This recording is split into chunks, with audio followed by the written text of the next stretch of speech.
আপনি যদি জাতীয় পরিচয়পত্র এনআইডি কার্ড ডিজাইন একদম প্রফেশনালভাবে শিখতে চান তাহলে এই ভিডিওটি কোনো অংশ স্কিপ করবেন না, কারণ ছোট্ট একটি স্টেপ মিস করলেও পুরো ডিজাইন নষ্ট হয়ে যেতে পারে।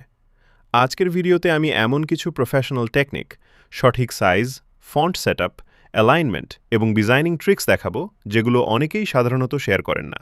ভিডিওটি শেষ পর্যন্ত দেখলে আপনি নিজেই শুরু থেকে শেষ পর্যন্ত সম্পূর্ণ ডিজাইন করতে পারবেন এবং ভবিষ্যতে একই ধরনের আরও অনেক ডকুমেন্ট খুব সহজেই তৈরি করতে পারবেন।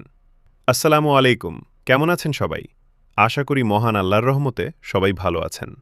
আজকের ভিডিওতে আমরা ধাপে ধাপে শিখব 2026 সালের নতুন স্টাইলে জাতীয় পরিচয়পত্র NID card voter ID card design কিভাবে অ্যাডোবি ইলাস্ট্রেটর দিয়ে তৈরি করা যায়। আপনি যদি ডকুমেন্ট ডিজাইন শিখতে চান, ফ্রিল্যান্সিং করতে চান অথবা নিজের ডিজাইন স্কিলকে আরও উন্নত করতে চান, তাহলে আজকের ভিডিওটি শুরু থেকে শেষ পর্যন্ত অবশ্যই দেখবেন। আমি প্রতিটি ধাপ খুব সহজভাবে দেখাবো, যাতে নতুনরাও সহজেই বুঝতে পারেন। চলুন আর সময় নষ্ট না করে শুরু করা যাক। এখন আমরা অ্যাডোবি ইলাস্ট্রেটর ওপেন করছি। প্রথমে আর্টবোর্ডের সাইজ সেট করব। এরপর ধাপে ধাপে ব্যাকগ্রাউন্ড, লোগো, ফন্ট, লাইন, রং, কিউআর কোডের স্থান, বারকোড এবং অন্যান্য সকল এলিমেন্ট সুন্দরভাবে তৈরি করব।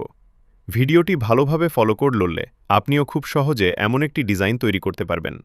এ পর্যন্ত যদি ভিডিওটি ভালো লাগে তাহলে ভিডিওটিতে একটি লাইক দিয়ে দিন এবং এখনও যদি আমাদের চ্যানেলটি সাবস্ক্রাইব না করে থাকেন তাহলে এখনই সাবস্ক্রাইব করে পাশে থাকা বেল আইকন চাপুন, কারণ এই চ্যানেলে নিয়মিত দেশি বিদেশি বিভিন্ন ধরনের document design, passport, ID card, certificate, visa এবং গ্রাফিক্স ডিজাইনের টিউটোরিয়াল আপলোড করা হয়।